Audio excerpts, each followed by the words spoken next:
tuning in. You're listening to the Beyond 50 radio program. I'm Daniel Davis. On the program today, we're going to be taking a journey that I think most of you out there should be paying attention to. That is one of happenstance when you take a look at your life, especially as you approach the Middle Ages, and say to yourself, where has my life taken me? Where does my life go from this point forward? And most importantly, how do I overcome the particular regrets that I might feel because maybe I didn't get the kind of breaks and life didn't turn out the way that I wanted it to? Our guest today can certainly share those kinds of concerns as he talks about his journey to an inspired life and an eternal present, to the power of paradox, humor, change, and how that can all help us realize our higher promise and potential. He is a former world champion athlete, university coach, martial arts instructor, and college professor who more than 30 years ago found his athletic career derailed due to an injury and his life changed. Many of us find those kinds of life changes and ask, why me? Why did this have to happen? But certainly because of this particular unusual opportunity, our guest found its form as The Peaceful Warrior's Way, which was a book that was also inspired to a film in 2006. He's back here on the program to talk with us about taking a journey to an inspired life. I'd like to welcome to the Beyond 50 radio program today our guest and author of more than 17 books, which have been included in 29 languages worldwide, our guest, Dan Millman. Dan, thank you for joining us here on the program today. Oh, it's a pleasure to be with you here, Daniel. And if Beyond 50 is the qualifier, I qualify. Well, we actually have a lot of people who are under the age of 50, and they say to ourselves, this is a pretty inspiring show. And when we first started this more than a dozen years ago, we were actually surprised by how many younger people were saying, I'm kind of really interested in what it is you folks do. And I said, well, nothing like learning the life, or let's say the lessons about midlife before you get there. That way you'll be a professional. that seems quite wise. I think elders do have some things to share, just as the younger generations have things to share with us. Now, your newest book is The Hidden School, which is the return of the peaceful warrior. Let's talk a little bit about this book. It seems to be part of, let's call that a series, if you will, or at least a continuation of the peaceful warrior. Well, it is. It's a bit tricky. Now, your listeners either know my work and have heard of Peaceful Warrior or seen the movie based on the first book, or have read some of my other books, or they're not familiar with me. And I'm going to speak for a moment for those not familiar with me. I'm known for the words peaceful warrior based on the first book title. And let me just say that it applies to all of us in the sense that everyone, young or old, is seeking to live with a peaceful heart, so to speak. But there are times we need a warrior spirit just to face the challenges of everyday life. And so I speak to that part of everyone. It's not about becoming a peaceful warrior. Everybody is one in training in the school of daily life. So that's the broader scope of what I do. And a lot of my work, like a book called No Ordinary Moments, A Peaceful Warrior's Guide to Everyday Life, has many practical bits of guidance. As a former athlete, I was a world champion and a coach at Stanford and college professor. I like practical outcomes over abstract philosophy or idealistic notions. So, and yet in The Hidden School, I'm really going into, as you pointed out in your introduction, more about life's bigger picture, what we're here to do and what we're doing here. And that is, in a sense, a foundation that lies beneath the self-helpy type stuff and how to have a better relationship, make more money, succeed, peak performance. Those are all great things, and I've certainly taught that as a coach, for example. But this is really about the foundation elements, the bigger questions that some of us occasionally think about. What is it all for? Why are we here? The bigger questions of philosophy that, do we have free will? Does it exist? Many people say yes, many say no. Are we separate individuals or in some sense all one as a humanity? These questions really underlie all of our lives but largely remain unexamined. So I've come up with a model, just like string theory or relativity, that helps explain how paradoxical ideas, apparently opposing notions, debated for centuries, can both be true depending on what level of awareness we're looking from. And that's so well said, Dan. And I was going to also point out, too, that it's interesting how we see a paradox. For most of us, it's either that life happens to us or it happens for us. And sometimes you kind of straddle between those two worlds and wonder, well, which one am I in now? Yes. There's another parallel saying that we either make things happen, watch what happens, or wonder what happened. So, and of course, we can also, there's a fourth, which is we flow with what happens. I often preach that that life comes at us in waves of change that we cannot predict or control, but we can learn to surf. And that's part of the life skills that we don't learn in academic institutions, in school, that we have to develop in the school of life. And one of those life skills is learning how to make use of what happens to us, to flow with it, to respond in a positive way, because life happens in the meantime, and we can't control that. Now, in your books, Way of the Peaceful Warrior, and especially in your newest one, The Hidden School, there is a character by the name of Socrates who seems to be sort of a mentor and a guide, but doesn't seem to position himself in that way. It's more sort of like that inner voice or that knowing whisper that says, so what do you think next, even though there seems to be guidelines and rules at times. Tell us how Socrates came to be, or is he somebody that you sort of knew in real life? Yes, actually. My books are known, especially my narrative works, like Way of the Peaceful Warrior, Sacred Journey, and of course The Hidden School. They're known for blending story, for teaching, for offering perspectives and reminders through a story. And my stories blend autobiography with some creative elements. I've never called them memoir because memoir doesn't contain fiction, whereas I blend fact and fiction for the sake of teaching and an engrossing story. So there is that blend. Now, Socrates, however, was based on my life. I was a young athlete. I'd actually suffered a shattered right femur, badly broken in a motorcycle crash as a young man, a student at Berkeley. And I met this old guy in a gas station in 1966, December, right on the corner of campus, the UC Berkeley campus in California. And he wouldn't tell me his real name, but he reminded me somehow of the ancient Greek, so I started calling him Socrates.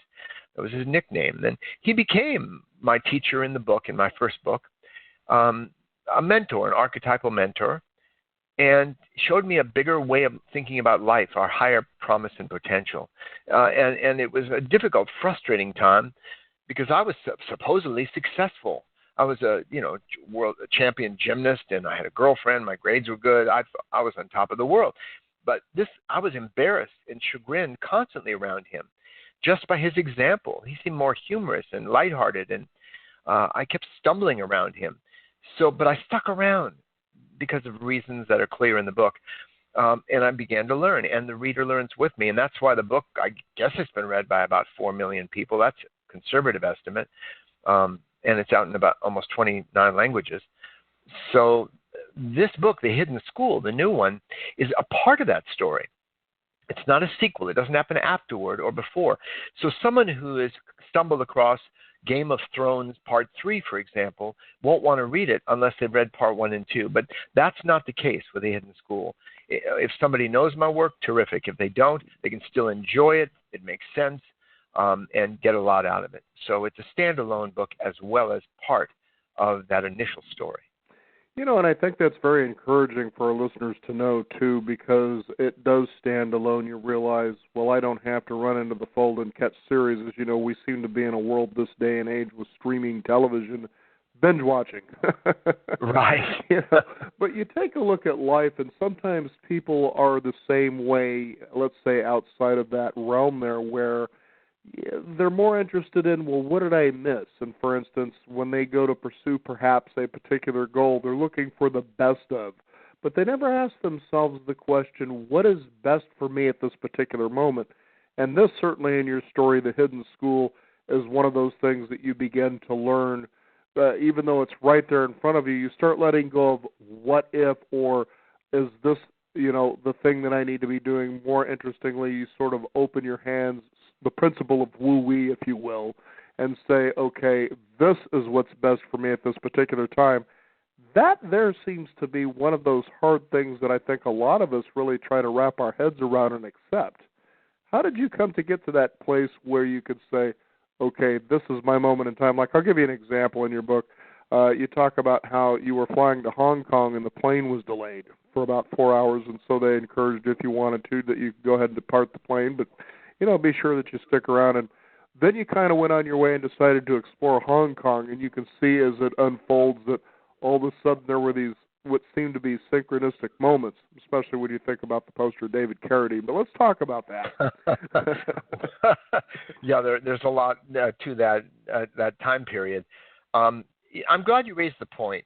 One of the fundamental ideas in this approach to living I teach that is different from certain other approaches is that there is no best book, including mine. There is no best teacher. There is no best religion or philosophy or diet or martial art or form of exercise or yoga.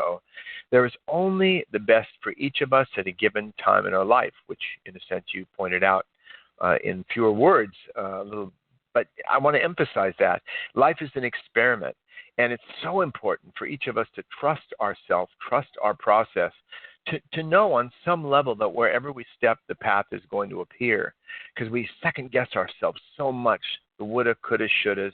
Should I have done this? Could I do this? Am I doing the best way? And we have to trust that what we are choosing and where we are going is the best for us at that moment. It may be easy, it may be difficult. So I had to draw on those resources in the story where things aren't happening according to plan of any kind. Mike Tyson, the boxer, used to say, first you make a plan, then you get hit. So life does that as well. So in the book, yes, synchronous moments. I changed plans on the moment, just whatever seemed to be the right thing. I ran into dead ends and where I didn't know what I was doing, where I was going. I was looking for omens. I had no idea my direction, and that happens to us in life. But things did turn out in the story, and they do turn out in life. They may take a little while. Things can be difficult for periods, but then we end up finding our way. Now, you also, you're out pursuing a particular journal in which Socrates had put down his thoughts and expressions. Tell us a little bit about this journal and why that was so important to find that for him. Well, one friend, a literary friend, when I was just about to start writing the book, said, Dan, why don't you just write a book just like Peaceful Warrior? Your first book was so popular. Just have Socrates turn up in your life and start kicking your butt and teaching you things again, because people like that. And that would have shown absolutely no evolution on my part, no change. And I wrote The Hidden School 37 years. My fans have been waiting 37 years after the first book, 27 years after the second book, because I wasn't ready to write it yet. It had to come in its own time. And in giving you that context, I've forgotten what you just asked. Please ask it again. Well, it was about the idea that you were looking for Socrates' journal and why that seemed, that to me, in a way, let's just call it a small way of looking at it, but a way of looking at it, sort of the chalice, if you will, what do you want to call it, the Ark of the Covenant, whatever you want to call that sort of a thing. Yes, like the Holy Grail kind of. That's the word I was actually looking for, and it eluded me. The Game of Thrones threw me off a little bit. So. Well, in a sense, that was true in this story, and I'm not giving away too much just by saying I had my sights set on Japan. My readers have been saying, when are you going to do the Japan adventure? And before I could go there, I was given an assignment in a letter I find from Socrates. I hadn't seen him in 8 years, and I found this letter, and he sends me off to the Mojave Desert to find a book he'd lost years before in a fever. And again, it doesn't really give too much away to say that I come upon it in an odd way, and it doesn't contain what I hoped it would, because he was in a fever. It has snippets and bits and pieces, fragmented sentences, disjointed, and I had to become the writer. So it showed my transition from being a young adolescent kind of student, arguing with him all the time, to a more mature individual who had life experience and ups and downs for sure.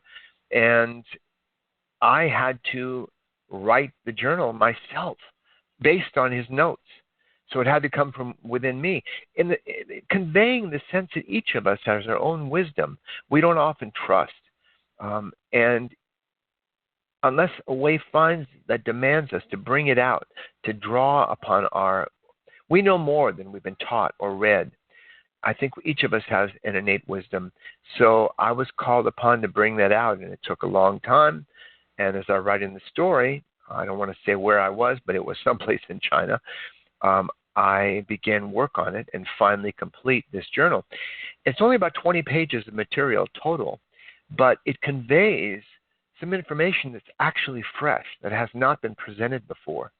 It's a model that helps us reconcile these paradoxes about our lives. And it may take readers more than one read, at least of those 20 pages, to let it sink in and to have it start making real sense. Even though I write it as clearly as I can, it may take a little bit for people to absorb that material and start to understand how, again, kind of a bridge between worlds and an approach to eternal life, because that seems to be the promise, that the journal contains something that helps us to appreciate what that means and why there is eternal life and why, at a transcendent level, death doesn't exist, even though it absolutely exists at a conventional level. You know, Don, what I'd like to do, if I could, is I'd like to read something that I got by email quite a while ago that I think really fits in well with what we're talking about here. And this is just real brief. It says, on the day he died long ago, a man said, quote, in this world you will have trouble. I've never had reason to doubt him. Money trouble, work trouble, relationship trouble, legal trouble, health trouble, family trouble, tax trouble. You don't get to choose whether or not you will have trouble, but you do get to choose whether or not it will let you dominate your thoughts and control your mood. Now, I listened to this, and as you were talking about earlier, and certainly in your book, The Hidden School, as people reach out for what they perceive to be the promise of what these things offer to us, is that people tend to believe that there is this way that allows us, grants us permission perhaps, or tells us that somehow we can find that holy grail that will keep us eternally happy, okay?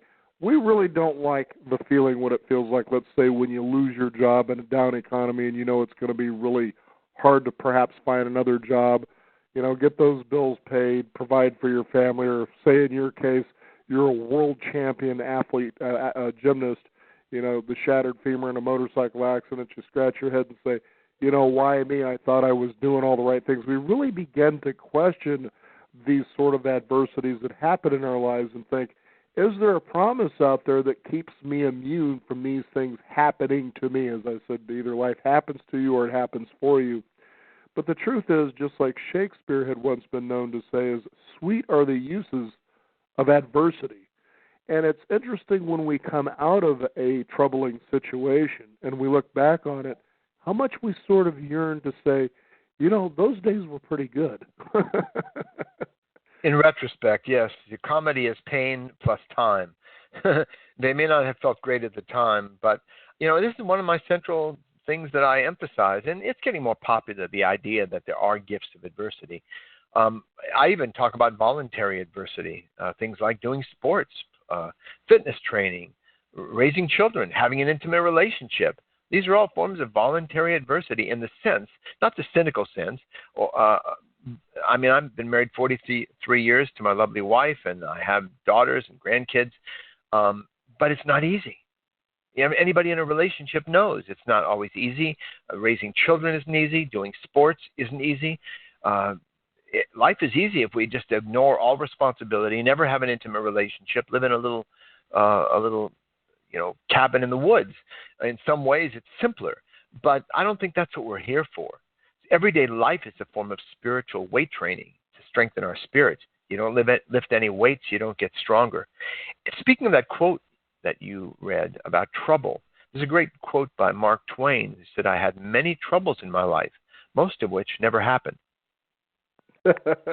So it's enough to have troubles externally. We have to face those. But the subjective troubles in our head, the complications we make of life, we don't need those.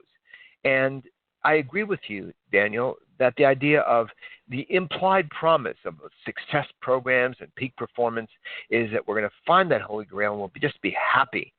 And I used to think happiness was a key. In Peaceful Warrior, I emphasize that because whatever we think we want, what it promises us is I'll be happier when I get more money or better relationship and so on. But I believe what we really want, most of us, if we look deeply, is even more than a gleeful feeling, is a sense of meaning and purpose and connection with ourselves, with other people, and maybe even with the transcendent. There are people who've done my seminars and workshops and read my books. And you know what? Sometimes they get divorced later. Sometimes they get sick. Sometimes they have bankruptcy or financial challenges. The difference is not that everything goes smoothly, but the difference is they have more resilience, more sense of perspective, so they can navigate those shoals more effectively, come out of them stronger and wiser, as you were implying before. You know, we keep talking about the Holy Grail, and you mentioned Game of Thrones. If I can here, I'm going to go ahead and give you the last bit of the piece that I just read to you here, and I think you'll really get a kick out of this. It says, it's when you're safe at home that you wish you were having an adventure, and when you're having an adventure, you wish you were safe at home. That's Thornton Wilder. Are you fortunate enough to be facing a dragon? Are you in the middle of an adventure? Don't worry, everything is going to be fine in the end. If things aren't fine, it's not the end. Good way of putting it. And, you know, my book, The Hidden School, is a lot about mortality as well. Because in the end, conventionally speaking, we know we die. The body decomposes. Life has an end. And it's been said that without death, life would be meaningless because death gives meaning to life. It's a finite time here. We can live as healthy as possible. Maybe we can live a little longer, 100 years, 110 or 20 years, but eventually we die. I know there are futurists and young tech wizards with a lot of money who are trying to find ways to freeze themselves and live forever and become bionic. Maybe that'll be an interesting development for some with many resources. But most of us, I don't know, I'm content to live my life as healthy as I can and then at the end of it die and move on for the next generation. So, you know, I aspire to become really good compost. But other, hey, look, you're somebody who's going to be there for something else to grow and thrive for a while, that something else is going to grow and thrive on. It's like in the movie Phenomenon starring John Travolta. Everything is on its way to somewhere else. Right, exactly. So who knows? People have different beliefs, and it's a mystery. Nobody's come back that we know of, that I know of, to tell us all about it. People have theories and ideas, and Buddhists talk about reincarnation. Maybe that's all true, and it may feel good to us in some level. But each of us, meanwhile, has to live our life and live it as well as we can and take a deep breath now and then and learn how to cope with stress as a positive thing. You know, I can tell people how to have no stress in life. Don't care about anything. But most of us do care. We're engaged with life. So we have natural times of stress. We want this. You know, Ram Dass used to say that if you don't get what you want, you're dissatisfied. If you get what you don't want, you're dissatisfied. And even if you get exactly what you want, you're still dissatisfied because we can't hold on to anything forever. It changes. Right. Mm-hmm. So that's our life. That's the reality of life. And the more we're willing to face reality, the better we navigate it. Now, there is a chapter that you dedicate a bit, and actually you see sprinkles of it throughout the book, The Hidden School. And again, I don't want to give too much of the book away because I think this will be a wonderful read for people to open their eyes and to embrace possibilities, especially of their own lives. But you talk about Zen, and I myself actually studied Zen and put that into practice many years ago. And Zen, simply put, is that you wake up each day singly focused on mastering something, that is your whole waking moment is what happens there. So you see this expressed in things, for instance, in flower arrangement, the tea ceremony you were mentioning earlier about, you know, when's your book about Japan, and then there's, of course, the martial arts such as Kendo. And the thing is that this can inspire you to ways to have sort of, or if you will, a Zen way of approaching, how do I wake up each and every day with the intention of mastering my life? I think if you could actually put that in the forefront at each waking moment of each day, you begin to ask yourself a whole different array of questions, mainly based on the idea of, so what is this life I have, and what do I do about learning and growing and mastering this particular way that I have? That's a very good point. I would like to tell a brief story about a time I was in the gymnasium. I was recovering from that shattered leg, and I was getting back in shape, as the initial story, Way of the Peaceful Warrior, tells, and this is all factual. And I did a dismount from the high bar. Most people have seen the Olympics. They know you fly off the bar, do multiple flips and so on, and then land. And it's a good thing to stick your landing. You land solid, no step, on perfect balance. And I did that, and I went, yes. I figured it was a good time to stop the workout. So I pulled off my sweatshirt, tossed it in my workout bag, and Socrates, who had been watching me, he and I were walking down the hallway. And then he turned to me, he stopped and said, you know, that last move you did was really sloppy, Dan. And I said, what are you talking about, Sock? It was the best dismount I'd done in weeks. He said, oh, I'm not talking about the dismount. I'm talking about the way you took off your sweatshirt and stuffed it in your bag. And then he reminded me once again, I'd been treating one moment as special, flying off the high bar, and another moment as ordinary. And he reminded me again, there are no ordinary moments. And he added something, and I got this line into the Peaceful Warrior movie as well, where he said, Dan, the difference between us is you practice gymnastics. I practice everything. And to me, that idea of practicing everything we do, not just to do it, to get it done, but to see if we can refine it and do it better, going for excellence, not success, but excellence in all that we do, walking, breathing, eating, speaking, that puts us in a state of absorption, which comes back to that Zen idea you talked about. We practice everything, and life becomes kind of a meditation, a dynamic meditation in the present moment. And, you know, and today in an uncertain world, and I know we've got about a minute left, and I know that you're a very busy person out there talking about The Hidden School, your newest book, but something I'd like to add, too, that might be very practical for our listeners, based on what you just said here. Just imagine that you may be one of these few million people that might be out there who are unemployed and you're looking for work.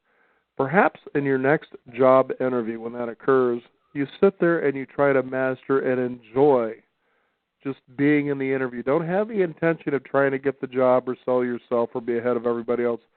Just simply enjoy the conversation. And I think when you could mind shift yourself to something like that, you'd be really amazed at what begins to happen for you. Very good point. Very good point. I just thought I'd put that one out there because you see a lot of uncertainty in the world, and most of the people are worried about economics and finance, and I figured that would tie in real nicely with what we were talking about here. But okay, so the book is The Hidden School, Return of the Peaceful Warrior. Our guest today, Dan Millman.